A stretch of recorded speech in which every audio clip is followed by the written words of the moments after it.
बनारस, वाराणसी या काशी को मुक्ति, मोक्ष और पाप से छुटकारा दिलाने वाली धरती कहा जाता है।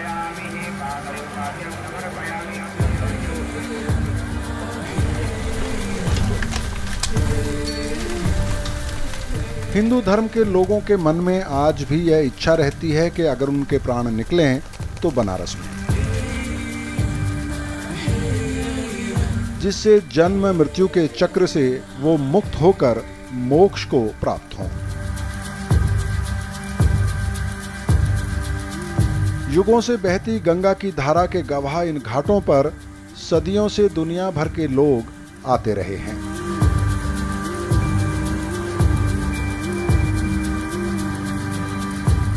और ये सिलसिला बदस्तूर आज भी जारी है।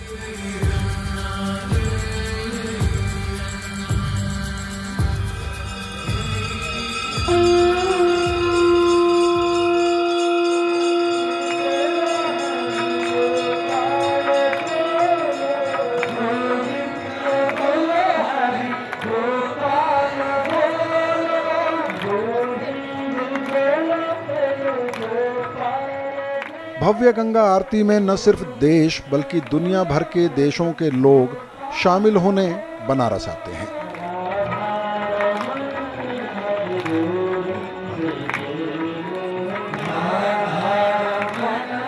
लेकिन आजकल गंगा आरती के अलावा एक और चीज है जो गंगा के घाटों पर लोगों को आकर्षित करती है।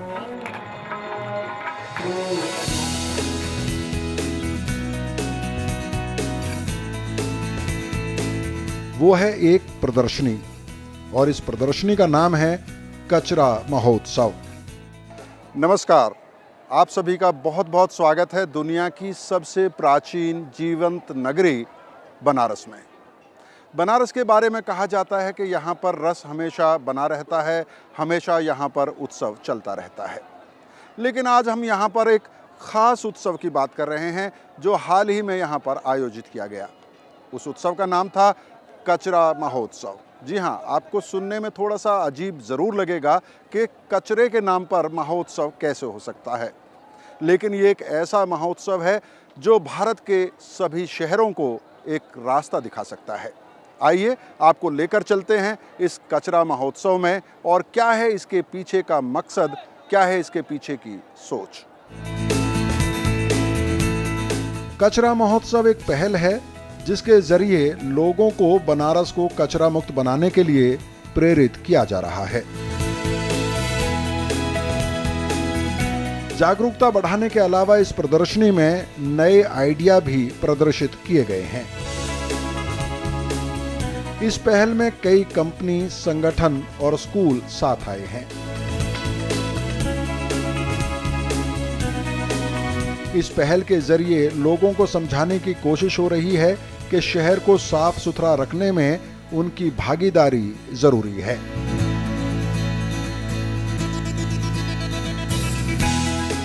साथ ही ऐसी वस्तुएं जिन्हें कचरा समझकर घर से बाहर फेंक दिया जाता है और जो कचरा गंदगी और प्रदूषण फैलाता है, उसे क्रिएटिव ढंग से रिसाइकल किया जा सकता है।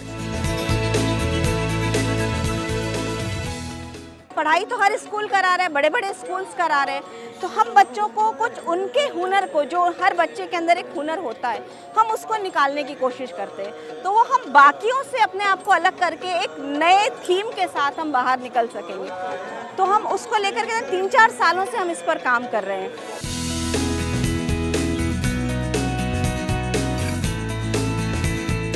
ये देखिए, ये जोकर, जिसे देखते ही चेहरे पर मुस्कुराहट आ जाए। यह जोकर थर्मोकोल के ग्लासों से बनाया गया है। और ये देखिए इधर कछुआ, जैसे खरगोश को रेस लगाने की चुनौती दे रहा है। और ये खरगोश जैसे कह रहा हो कि इस बार रेस में वो सुस्ताएगा नहीं। इन खरगोशों को फ्यूज बल्ब पर रुई लपेटकर बनाया गया है।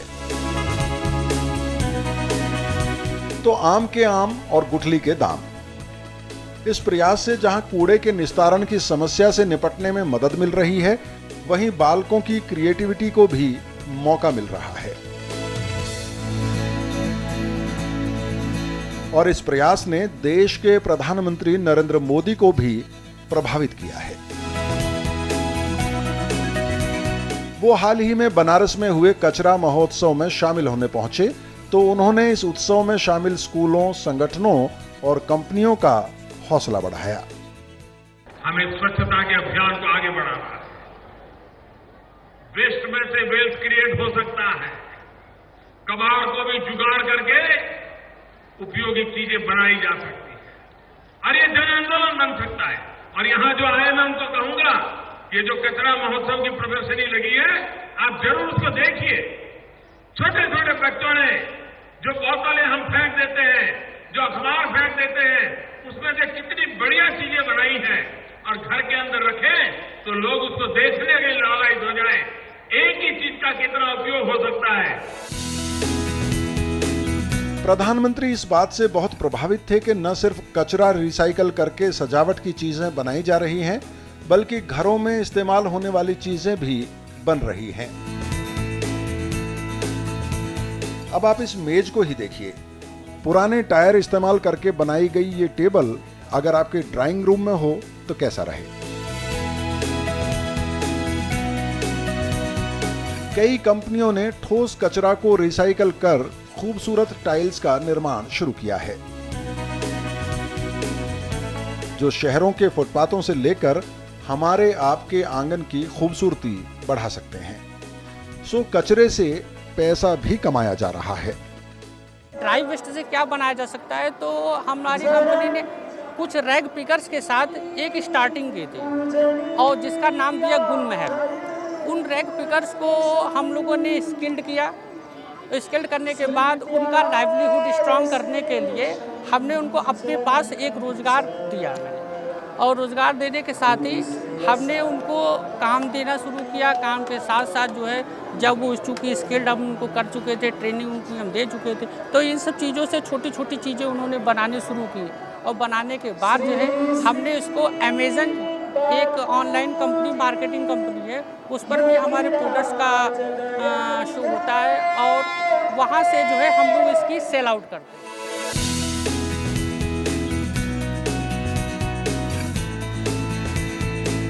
इस अनूठी पहल के लिए जब प्रधानमंत्री ने बच्चों की पीठ थपथपाई तो उनका हौसला भी बढ़ा और इरादे और मजबूत हुए। उन्होंने पूछा कि क्या इसको आप आगे बढ़ाएंगे। हमने उनसे कहा भी कि हम आपके हर प्रोजेक्ट से जुड़े हैं। आप देखेंगे उनका हर प्रोजेक्ट हमने बनाया था, पर्यावरण बचाओ, नमामि गंगे, बेटी बचाओ। तो हम उनके हर प्रोजेक्ट के साथ हम लोग चलते हैं कि उनकी चीज़ें जितना वो युवाओं के साथ हैं, हम लोग बहुत उनका पूरा सपोर्ट भी करते हैं। तो उनसे मिल करके बहुत अच्छा लगा। बच्चे हमारे, उनको एक अलग से नई चीज़ मिली कि हम प्राइम मिनिस्टर से मिले।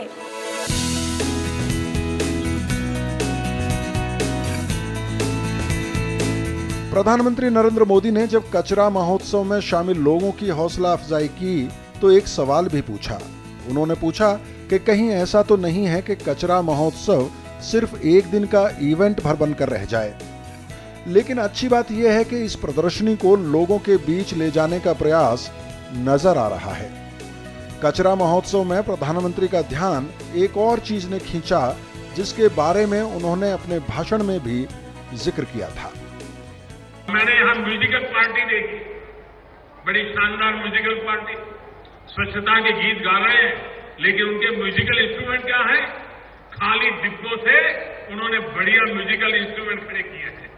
खाली डिब्बों को बजा बजा करके बढ़िया संगीत का आस्वाद वो करा सकते हैं। यानी निकम्मे से निकम्मी चीज का भी उत्तम से उत्तम उपयोग कितना कैसा हो सकता है, वो आज इस कचरा महोत्सव में मैंने देखा है।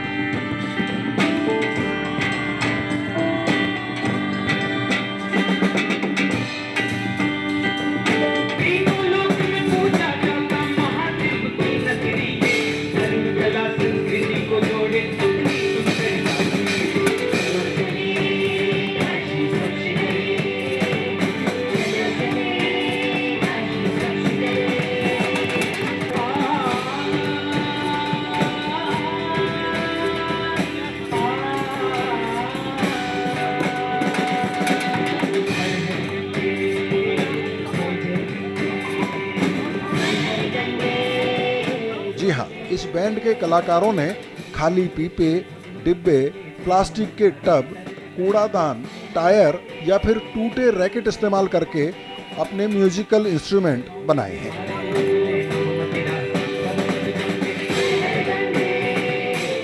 इस बैंड को हमने शहर के नगर निगम के पार्क में लोगों के बीच पाया।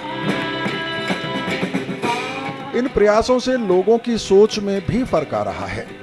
यह पहल न सिर्फ लोगों को स्वच्छता के प्रति सचेत कर रही है, बल्कि यह पहल लोगों को रिसाइकलिंग के बारे में सोचने पर मजबूर भी कर रही है।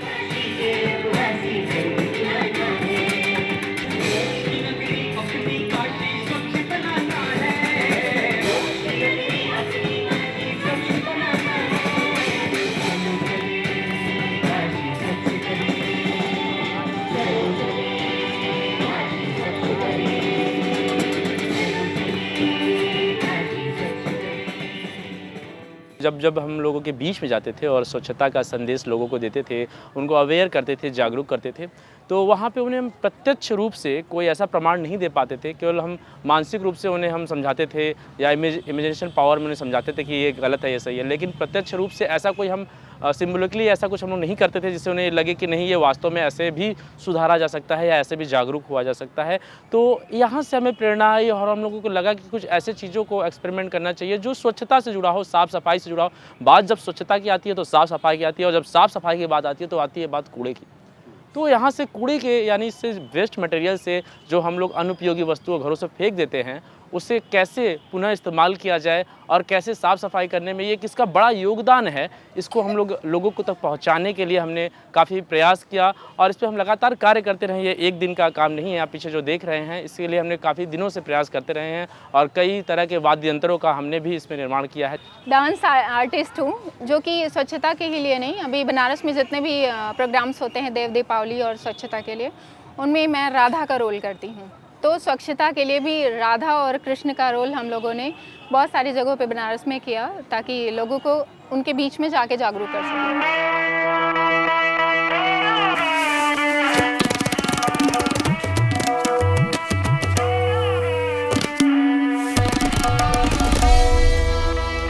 बनारस के लोगों का जीने का अपना अंदाज है।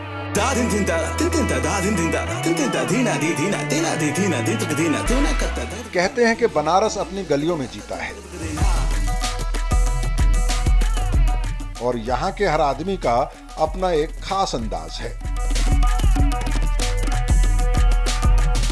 इस अंदाज को बनारसीपन कहा जा सकता है।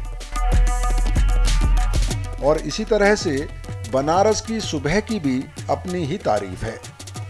यहाँ की सुबह की तारीफें कितने ही अंदाजों में लिखी जा चुकी हैं, लेकिन अभी तक बनारस की सुबह की पहचान में गंगा की धारा, बिस्मिल्लाह साहब की शहनाई, आरती की घंटियां और यहाँ के लोग शामिल थे। लेकिन अब इस पहचान में एक खास आवाज जुड़ गई है जो सुबह सुबह बनारस की गलियों में गूंजती है।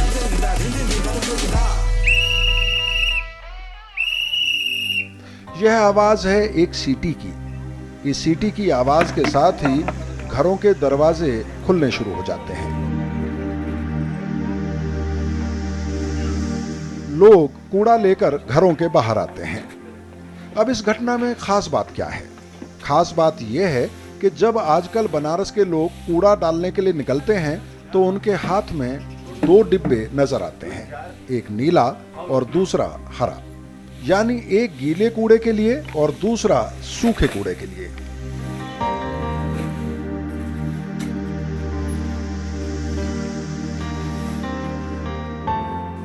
यह शुरुआत बेहद महत्वपूर्ण है, क्योंकि सोर्स पर कूड़े का सेग्रीगेशन यानी गीले और सूखे कूड़े को अलग करना शहरों के लिए बहुत बड़ी चुनौती रही है। लेकिन बनारस में एक खूबसूरत शुरुआत हो चुकी है। और जो कूड़ा है वो 2 भागों में लिया जाता है, गीला कूड़ा अलग और सूखा कूड़ा अलग। ये गीला कूड़ा जो हमारा है ये हमारे करसड़ा प्लांट में चला जाता है, जहाँ पर इससे एक बहुत ही उत्तम किस्म की खाद बनाई जाती है। और जो सूखा कूड़ा होता है उसको हम लोग रिसाइकिल करते हैं। हमारे वहाँ रैक पिकर्स हैं। ये रैक पिकर्स क्या होते हैं कि कूड़े को 6 भागों में हम लोग डिवाइड कर लेते हैं। पॉलीथीन, प्लास्टिक, कांच का सामान, बोतल और जो भी गत्ता वगैरह होता है, ये इन 6 भागों में डिवाइड करके रैग पिकर्स उसको अलग अलग कर लेते हैं और अलग अलग करने के बाद फिर उसका अलग अलग तरीके से वो लोग फिर उसका यूज़ करते हैं।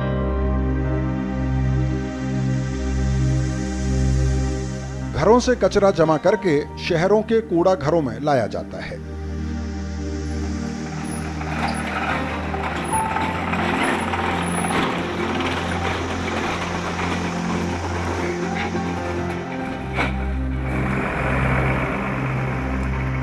यहां से यह कूड़ा ट्रकों के जरिए करसड़ा नाम की एक जगह पर बने कंपोस्ट प्लांट में पहुंचाया जाता है।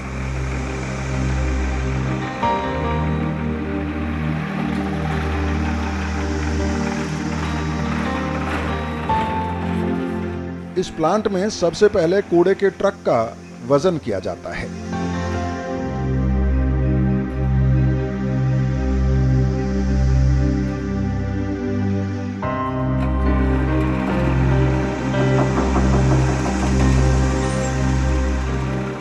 जिससे इस बात का अंदाजा रहे कि शहर से प्रतिदिन कितना कूड़ा निकल रहा है और प्लांट की क्षमता के अनुसार कूड़ा पहुंच रहा है या नहीं।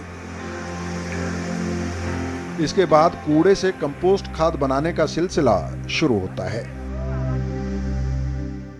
टोटल वह प्रोसेस वो 1 महीने 45 दिन का होता है, final raw material to compost का। 1 महीने 45 दिन में वो कंपोस्ट तैयार हो जाता है हमारा, फिर हम उसके बाद सेल करते हैं।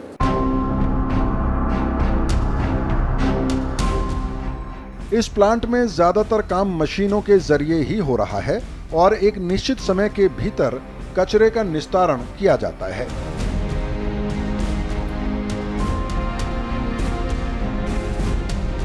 इस कदम का सबसे बड़ा लाभ यह है कि शहर के बड़े हिस्से को कूड़े का पहाड़ बनने से बचाया जा सकता है।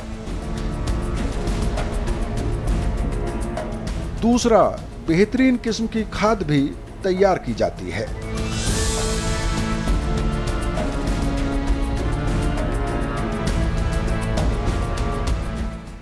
हालांकि यह पूरी प्रक्रिया कई चरणों में पूरी होती है। सबसे पहले इस कूड़े से ईंट, पत्थर, प्लास्टिक जैसी चीजों को अलग कर लिया जाता है। फर्टिलाइजर कंट्रोल ऑर्डर के अकॉर्डिंग कोई भी कंपोस्ट 4 mm साइज का से पास होना चाहिए। इस कारण से वहाँ पे 4 mm साइज से हम उसको स्क्रीन करते हैं। हमारे जो नियर बाई जो भी हमारे फार्मर्स होते हैं वो यहाँ से डायरेक्टली कंपोस्ट लेकर जाते हैं। हम उनको ₹1.20 किलो देते हैं और वो लूज में ही ले जाते हैं। अपना पैकिंग मटेरियल लाते हैं, अपने साधन से वो यहाँ से लेकर जाते हैं वेट करके ₹1.20 पर केजी, फिर वो यूज करते हैं। और जो हमारे इंस्टीट्यूशनल बायर हैं, जो बड़े बड़े जो इंडोगल्फ और क्रिप्को, ये हमारे यहाँ अपने पैकिंग मटेरियल देते हैं। हम उनके उसमें पैक करके उनको ट्रक थ्रू द ट्रक उनके डीलर्स के यहाँ जाता है और वहाँ से वो फार्मर्स को सप्लाई करते हैं।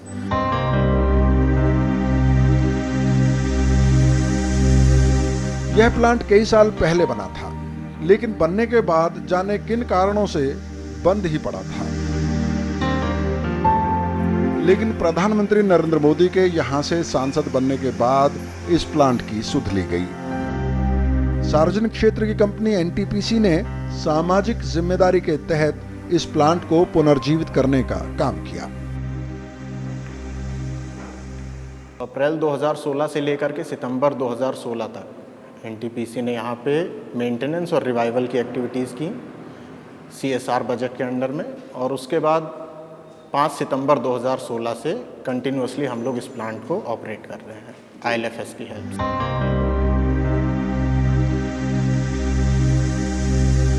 कचरे से कंपोस्ट बनाने के अलावा कचरे से बिजली बनाने की योजना पर भी यहाँ काम किया जा रहा है। एनटीपीसी जल्दी ही यहाँ पर बिजली बनाने का कारखाना लगाने वाला है। सॉलिड वेस्ट से इलेक्ट्रिसिटी जनरेशन भी किया जा सकता है गैसिफिकेशन सिस्टम के द्वारा। उस दिशा में हम लोग कार्य भी कर रहे हैं और अभी फ़िलहाल जल्दी ही 200 किलोवाट का एक गैसिफिकेशन बेस्ड पावर प्लांट यहाँ पे लगाने का कार्यक्रम शुरू किया जाएगा। अगर इसी तरह से ये साइंटिफिकली मैनेज किया जाए सॉलिड वेस्ट को, तो अभी जो ये हमें शहरों में एक प्रॉब्लम लगता है, ये हमारा एक सॉल्यूशन भी हो सकता है एनर्जी रिक्वायरमेंट। भारत में करीब 40 करोड़ लोग शहरों में रहते हैं। देश के शहरों से करीब 6 करोड़ टन कचरा प्रति वर्ष निकलता है। इस कचरे को ठिकाने लगाना शहरों के लिए सिरदर्द बनता जा रहा है। अगर इस कचरे का सही से निस्तारण की व्यवस्था नहीं बनती है तो शहर कचरे के पहाड़ों में तब्दील होते जाएंगे। 2014 में कचरे से ऊर्जा पैदा करने संबंधी एक टास्क फोर्स की रिपोर्ट के मुताबिक कचरे के लिए हर बरस कम से कम 1240 हेक्टेयर जमीन की जरूरत होगी। जो स्वच्छ भारत का जो मिशन माननीय प्रधानमंत्री जी ने शुरुआत किया, उसके बाद में उन्होंने कहा कि वेस्ट इज़ वेल्थ, यानी इस वेस्ट से आप कैसे अपना वेल्थ के रूप में जनरेट कर सकते हैं। इसमें 3 किस्म के कार्यक्रम रखे गए। पहला तो वेस्ट जो है, वेस्ट से कंपोस्ट आप बना सकते हैं। दूसरा, वेस्ट से आप एनर्जी बना सकते हैं। और दूसरा, कंस्ट्रक्शन डेब्रिस से तमाम किस्म के बिल्डिंग मटेरियल आप बना सकते हैं। इस पे जो एक अंदाज़ा किया गया, जो टेक्निकल ग्रुप के द्वारा अंदाज किया गया कि हमारे देश में जितना सारा वेस्ट जनरेट हो रहा है, उससे हम अधिक से अधिक 511 मेगावाट का पावर जनरेट कर सकते हैं। और इससे करीब 54 lakh metric tonne per annum हम म्यूनिसिपल सॉलिड वेस्ट से जो खाद बनती है, कंपोस्ट बनती है, वो कंपोस्ट हम तैयार कर सकते हैं। इस दिशा में हमने कार्य प्रारंभ किया। तमाम किस्म के ऐसे पॉलिसी डिसीजंस लिए गए। ऐसे कुछ कार्य पहले जो पुरानी JNNURM योजना थी उसमें भी हो रहे थे, लेकिन वो सक्सेसफुल नहीं रहे। दिक्कतें थी कि उसमें पॉलिसी सपोर्ट नहीं था। पॉलिसी सपोर्ट के तौर पे जैसे कि वेस्ट से जो एनर्जी बनाई जाती है, उसके बारे में निर्णय लिया गया कि जो है इस एनर्जी को डिस्कॉम को खरीदना मैंडेटरी होगा। भारत में फिलहाल कचरे से कम 500 मेगावाट बिजली पैदा करने की संभावना बताई जाती है, लेकिन इससे जुड़ी कई चुनौतियां भी हैं। सबसे बड़ी चुनौती है इस क्षेत्र में निवेश के लिए निजी क्षेत्र को तैयार करना। एक अनुमान के हिसाब से इस क्षेत्र में कम से कम 8,500 करोड़ के निवेश की दरकार होगी। आज की डेट में हमारे 7 waste to energy plant already देश में चल रहे हैं, जिनमें 88.4 मेगावाट पावर आज की डेट में बन रहा है। और इसके अलावा 56 प्लांट्स के ऊपर, जिसकी कुल क्षमता 415 मेगावाट की है, ये हमारा विभिन्न स्तर पे ये कार्य चल रहा है। जहाँ तक वेस्ट टू कंपोस्ट का सवाल है, उसमें निर्णय लिया गया कि जो कचरे से कंपोस्ट बनेगा, उसके लिए मार्केटिंग असिस्टेंस 1500 रुपये पर टन का दिया जाएगा। एक बड़ा मेजर असिस्टेंस था। और इसके नतीजन आज की डेट में हमारे already 145 waste to compost plant चल रहे हैं, जिनकी कुल क्षमता 13.11 लाख टन पर एनम की है। इसके अलावा 150 प्लांट के ऊपर जिनकी क्षमता लगभग 34 लाख TPA है, उस पर काम आज के समय में चल रहा है।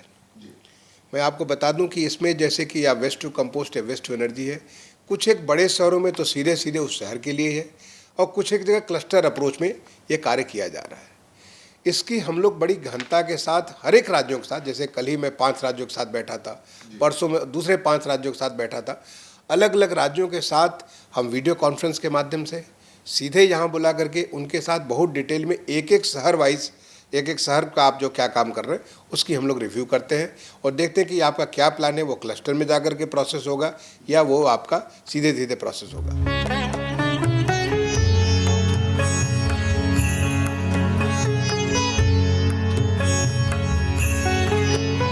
सो बनारस में एक नई शुरुआत हो रही है। लोगों में स्वच्छता और कचरा निस्तारण को लेकर जागरूकता बढ़ रही है।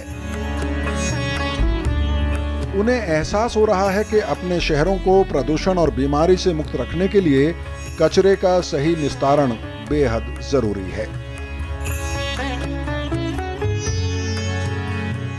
और कचरा महोत्सव जैसे आयोजन इस तरह की पहल की प्रेरणा बनते हैं। बनारस के बारे में मैंने किसी से सुना था कि बनारस अपनी गलियों में जीता है और इन घाटों पर आकर मुक्त हो जाता है, और इन घाटों पर दुनिया भर से लोग मोक्ष और मुक्ति की तलाश में पहुंचते हैं। लेकिन बनारस के कचरा महोत्सव ने एक नया रास्ता मोक्ष और मुक्ति का देश के शहरों के सामने पेश किया है। न सिर्फ इस रास्ते से देश के शहर कचरा से मुक्ति पा सकते हैं, बल्कि एक उद्योग पूरा इससे तैयार हो सकता है, और न सिर्फ उद्योग तैयार हो सकता है, इससे ऊर्जा और सृजनात्मकता को भी बढ़ावा मिल सकता है। इस विशेष रिपोर्ट में आज इतना ही। मेरी पूरी टीम को अनुमति दें। नमस्कार।